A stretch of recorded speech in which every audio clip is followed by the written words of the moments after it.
আমি তো এবার রমজান মাসে মার্কেটেই যাই নাই। আল্লাহ রসুল আল্লাহ পাক কোরআনের মধ্যে বলেছেন সূরাতুন নূর, হে মুমিনেরা তোমাদের চক্ষুকে তোমরা পরনারী থেকে নিম্নগামী করে রাখো। আবার নারীদেরকে আলাদা করে বলেছেন হে নারীরা তোমরা তোমাদের চক্ষুকে পরপুরুষ থেকে নিম্নগামী করে রাখো।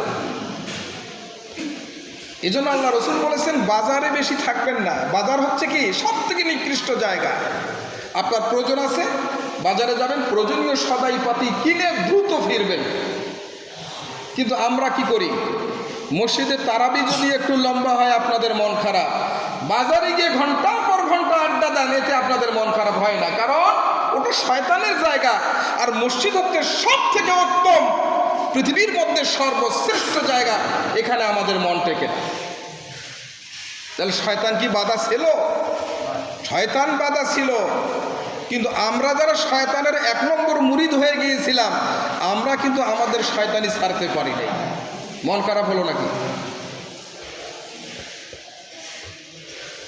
ঈদ সবার জন্য নয়।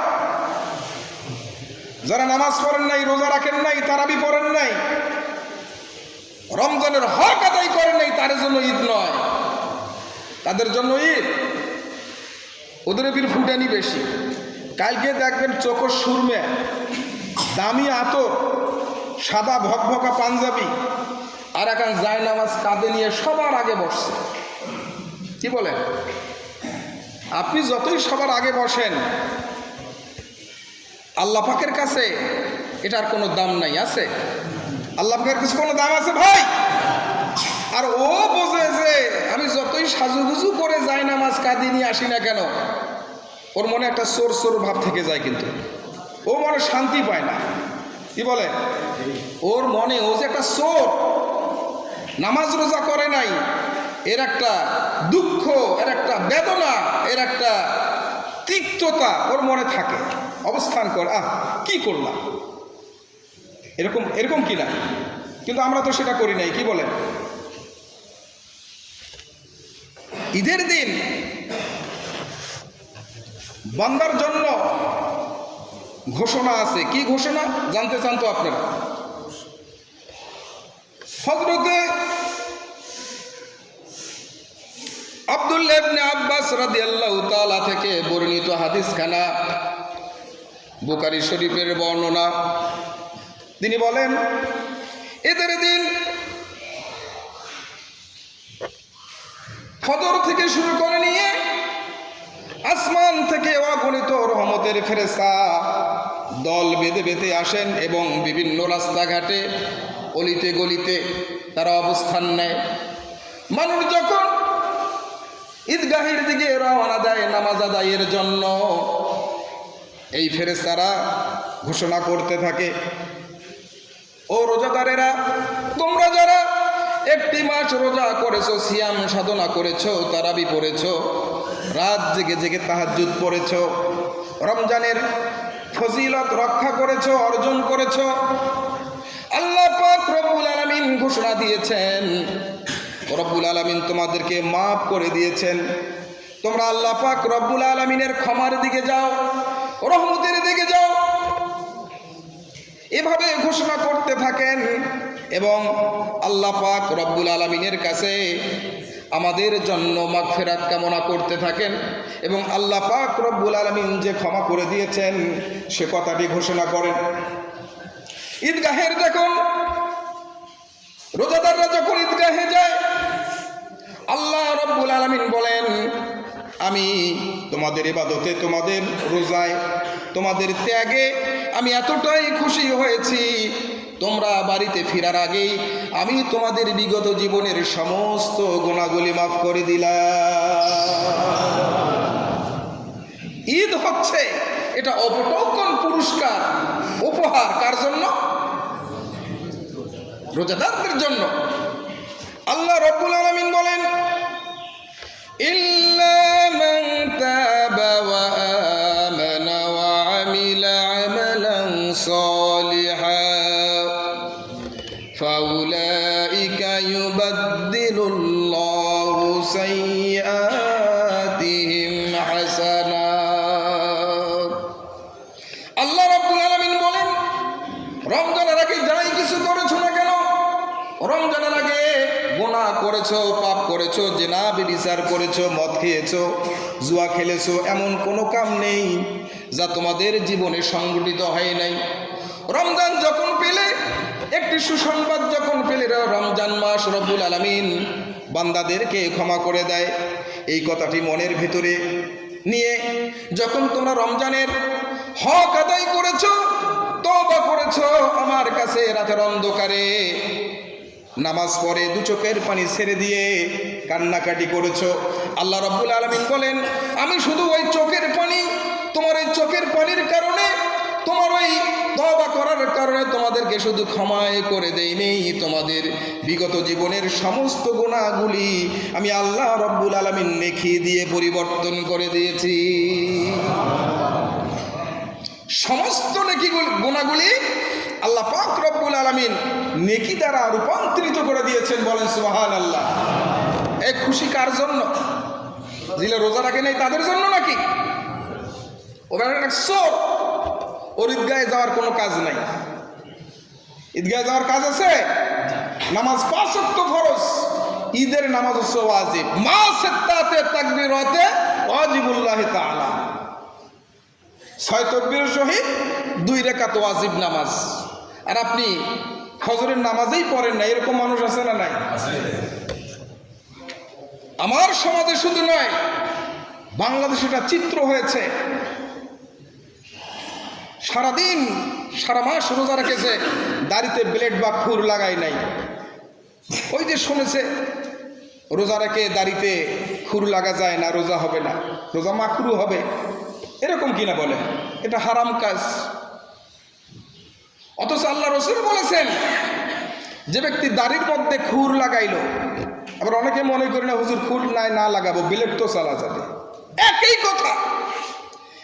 দাড়ি চাচার নিয়তে যারা খুর, ব্লেড, আরো যত কিছু আছে, আল্লাহ রাসূল বলেছেন কেউ যদি দাড়িতে খুর লাগায়, ব্লেড লাগায়, সেজন্য আমার রাসূলের কলিজার মধ্যে খুর চালিয়ে দিল, ব্লেড চালিয়ে দিল।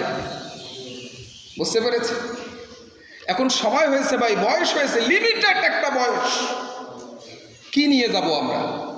কি নিয়ে যাব? আমাদেরকে ভাই রেডি হতে হবে কিনা বলেন? রেডি হতে হবে না? আগামীকাল যখন ঈদগাহে যাবেন একটা প্রস্তুতি থাকবে কিনা?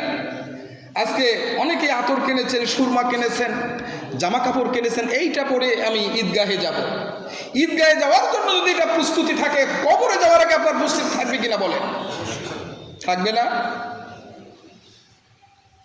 এজন্য ভাই আমি যেটা বলতে চাইলাম, সারা মাস অনেকের দাড়ি বড় বড় হয়েছে, দেখবেন যে সন্ধ্যার পরে সেলুনের লাইন লাগিয়ে দিয়েছে। বলেন মিথ্যা কথা বললাম নাকি? এজন্য রমজান মাসে আল্লাহর হুকুম আমরা যেভাবে আদায় করার চেষ্টা করেছি, রমজানের বাইরেও আমরা আল্লাহকে সেভাবেই মানব। আমি তো বলি এই যে রমজান মাস, এটা একটা ট্রেনিং পিরিয়ড ছিল। কি ছিল বলেন তো? Training period. আর্মিতে জব করে যারা, জিজ্ঞাসা করবেন, বছরে একবার শীতকালীন মহড়া হয় কি না বলেন? এই যে শীতকালীন মহড়া 2 মাস বা 1 মাস যে সময়টা তাদের বেঁধে দেওয়া থাকে, প্রতি বছর তারা ট্রেনিং করে, খালে, বিলে, বাঁশের ঝাড়ে। আমি তো শুনেছি যে ট্রেনিং করতে করতে কেউ যে হামাগুড়ি দিতে দিতে মানুষের নাকি ওই ল্যাট্রিনের মধ্যে ভেঙে পড়েছিল।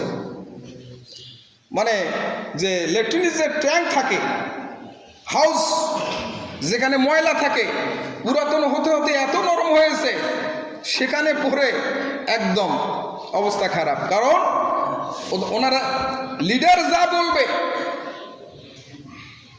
তাই শুনতে হবে। একটু যদি এর ব্যতিক্রম ঘটে, শাস্তির আওতায় আসতে হবে, হবে না? এই যে তারা শীতকালীন যে মহড়া করে, কেন এটা করে? যাতে যুদ্ধর রণকৌশল তারা ভুলে না যায়, তাই না? 12 মাস যদি বসে বসে শুধু প্যারেড করায়, কুচকা আওয়াজ করায়, তাহলে তো যুদ্ধের রণকৌশলগুলি এগুলো ভুলে যাবে।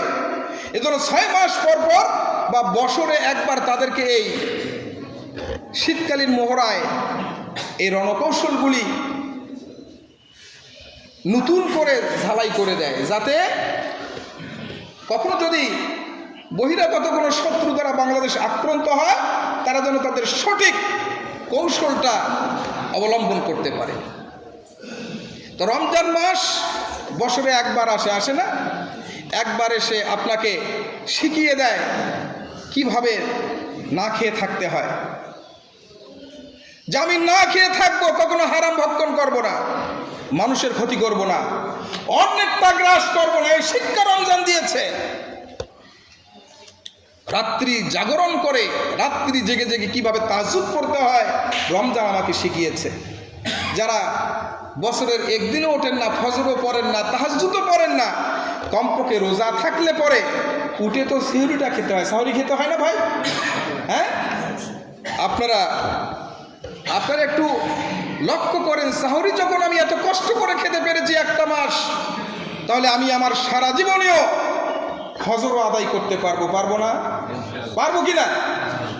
এই শিক্ষা, এই ট্রেনিং রমজান আমাদেরকে দিয়েছে যে রমজান আমি কখনো অন্যায় করব না, মানুষের ক্ষতি সাধিত করব না। যেমন আমরা এর আগে জেনেছি যে অশ্লীল যদি কেউ কথা বলে, মুখ দিয়া খারাপ কথা বললে রোজা নষ্ট হয়ে যায়, তাই না? রোজার আগের মতো ভালো থাকে না, রোজা আদায় হলেও রোজার পূর্ণাঙ্গ হক আদায় হয় না। এই শিক্ষা আমাদেরকে দিয়েছে রমজানের বাইরেও কখনো অশ্লীল ভাষা প্রয়োগ করবো না, মানুষের সঙ্গে খারাপ আচরণ করব না। রোজা শিখিয়েছেন কেউ যদি তোমাকে ঝগড়া করে, তোমার সঙ্গে ঝগড়ায় লিপ্ত হয়, তাহলে রমজান আমাকে শিক্ষা দিয়েছে আপনি বলুন আনা সাইমুন, আমি রোজা আছি, সুতরাং আমি তোমার সঙ্গে ঝগড়ায় লিপ্ত হতে পারবো না। এই শিক্ষা রমজান দিয়েছেন। আমি রমজানের বাইরেও কোনো মানুষের সঙ্গে ঝগড়া ফাসাদে লিপ্ত হব না। এভাবে যদি আমরা চলি, গঙ্গাচড়া থানায় মামলা হবে, কোর্টে যাইতে হবে, সমাজে অশান্তির আগুন জ্বলবে। বলেন, এই জন্য আসুন রমজান মাস যেভাবে আমরা চলাফেরা করেছি, রমজানের বাইরেও আমরা আমাদের জীবনটাকে এভাবে নেরিকেট করি, এভাবেই চলাফেরা করি। আমরা পারবো তো ইনশাল্লাহ? পারবো তো ইনশাল্লাহ? রমজান মাস আমরা গরিব দুঃখীদের মাঝে খবর নিয়েছি না? এই যে সদকাতুল ফিতরা দিয়েছি কিনা? দেয়নি। অনেকে যাকাত দিয়েছেন, এবং গোটা রমজান মাসেই আপনারা আপনাদের সাধ্য মতো আপনারা দান করেছেন কিনা বলেন? কেন করেছেন? আল্লাহ পাকের তাগিদ ছিল যে রমজান মাস একটি টাকা দান করলে শুধু 700 টাকা দানের সব হয় না, আল্লাহ পাক যত খুশি তত বান্দাদেরকে দিয়ে দেন, তাই না? এই যে রমজান মাস আপনি যেভাবে আপনার প্রতিবেশীর পাশে ছিলেন, প্রতিবেশীর হক আদায় করেছেন, তাদের দেখাশোনা করেছেন, তাদের দেখভাল করেছেন, এই রমজান আমাদেরকে এই শিক্ষা দিয়ে গেল রমজানের বাইরেও তুমি তোমার প্রতিবেশীর খবর রাখো, তুমি তোমার প্রতিবেশীর হক আদায় করো, তোমার প্রতিবেশীর দুঃখ দুর্দশায় কষ্টে তুমি একটু তাদের পাশে দাঁড়াও। আমরা করবো তো ইনশাল্লাহ? আমার সমাজে যারা বিধবা আছে, যারা এতিম আছে, অসহায় আছে, আমরা তাদের পাশে দাঁড়াবো। আল্লাহ রসুল সাল্লাল্লাহু আলাইহি সাল্লাম নিজের পেটে খাবার ছিল না, তিনি মদিনার অলিতে গলিতে তিনি গিয়েছেন এবং বলেছেন, কার খাবার লাগবে বলো, আমি খাবার দেব।